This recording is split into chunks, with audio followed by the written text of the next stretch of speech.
Where's the fun in waiting? Play Sit and Go tournaments 24/7 only on Ace 2-3. This game involves an element of financial risk and may be addictive. Please play responsibly and at your own risk. SC CM बना है, माना हमारे दबाव में आपने बनाया।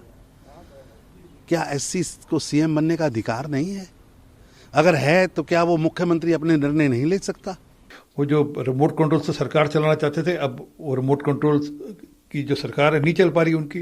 Congress party उस Titanic जहाज की तरह है जिसके पास ना नेता है, ना नीति है और ना दिशा है। कब इस खंडर वाली इमारत को झटका लगे और वो गिर जाए, यह भी किसी को पता नहीं है। लेकिन महत्वपूर्ण बात यह है जो नवजोत सिंह सिद्धू ने अपने त्यागपत्र में कहा है। उन्होंने स्पष्ट कहा है कि पंजाब के भविष्य से मैं समझौता नहीं कर सकता।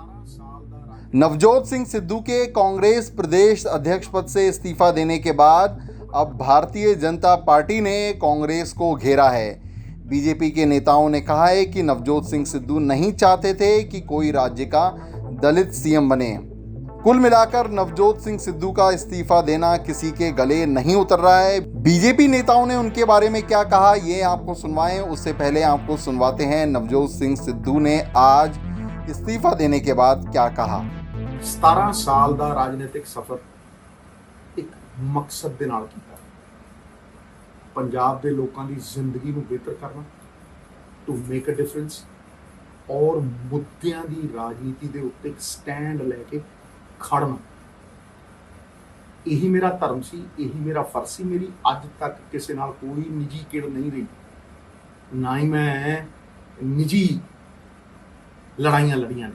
मेरी लड़ाई मुद्दों की है, मसलों की है और पंजाब पक्षी एक एजेंडे की है। भारतीय जनता पार्टी के तरुण चुग ने कहा, नवजोत सिंह सिद्धू खुद को सीएम बनते हुए देखना चाहते थे, इस कारण उन्होंने ये सब किया है। सत्ता की भूख, लालसा, लालच, हवस, मुख्यमंत्री की कुर्सी चाहिए। एससी सीएम बना है, माना हमारे दबाव में आपने बनाया। क्या एससी को सीएम बनने का अधिकार नहीं है? अगर है तो क्या वो मुख्यमंत्री अपने निर्णय नहीं ले सकता? क्या मुख्यमंत्री को अपनी बात कहने का अधिकार, अपने मंत्रिमंडल के चुनाव का अधिकार, अपने साथ कौन सा मंत्री उसकी गाड़ी में बैठे, क्या ये सिद्धू साहब तय करेंगे? क्योंकि वो एससी परिवार से आता है। आप मजाक उड़ा रहे हैं, आप अपमान कर रहे हैं। 7 दशक आपने सम्मान नहीं दिया, आप अपमान कर रहे हैं। बीजेपी के नेता आरपी सिंह ने कहा, नवजोत सिंह सिद्धू रिमोट कंट्रोल के सहारे सरकार चलाना चाहते थे, लेकिन ऐसा हुआ नहीं। जो रिमोट कंट्रोल से सरकार चलाना चाहते थे, अब वो रिमोट कंट्रोल की जो सरकार है नहीं चल पा रही उनके जो चाहते थे सरकार में करना, जिस प्रकार से वो कराना चाहते थे, मुख्यमंत्री को ओवररूल कर कर अपनी मनमानी करना चाहते हैं। वो दिख रहा है कि वो नहीं हो रहा है ऐसा सब कुछ, और इसके चलते उन्होंने कहा भी है कि चीज़ें सब ठीक नहीं, मेरे हिसाब से नहीं हो रही, इसलिए इस्तीफा दिया। परंतु ये बड़ा प्रश्न है राहुल गांधी और प्रियंका वाड्रा पर कि क्या पार्टी उनके कंट्रोल में है। ये दिखता है कि उनका नेतृत्व कितना कमजोर है। वहीं भारतीय जनता पार्टी के राष्ट्रीय प्रवक्ता गौरव भाटिया ने कहा, कांग्रेस पार्टी के पास ना तो कोई नेता है और ना ही कोई नीति। कांग्रेस पार्टी उस टाइटैनिक जहाज की तरह है जिसके पास ना नेता है, ना नीति है और ना दिशा है। कब इस खंडर वाली इमारत को झटका लगे और वो गिर जाए, यह भी किसी को पता नहीं है। लेकिन महत्वपूर्ण बात यह है जो नवजोत सिंह सिद्धू ने अपने त्यागपत्र में कहा है। उन्होंने स्पष्ट कहा है कि पंजाब के भविष्य से मैं समझौता नहीं कर सकता। कुल मिलाकर नवजोत सिंह सिद्धू के इस्तीफे के बाद कांग्रेस घिरती हुई नजर आ रही है।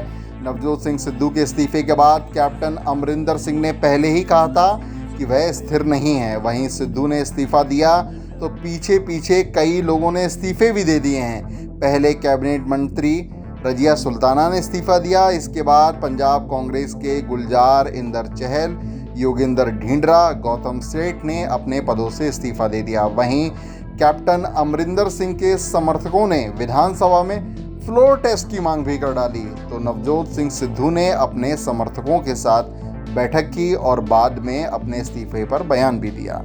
इस सियासी घमासान के बीच पंजाब के मुख्यमंत्री चरणजीत सिंह चन्नी ने कैबिनेट बैठक बुलाई जहां कई विधायक पहुंचे। चन्नी ने कहा, सिद्धू को लेकर कोई भी विवाद नहीं है, अगर कुछ बात होगी तो उस पर चर्चा कर ली जाएगी।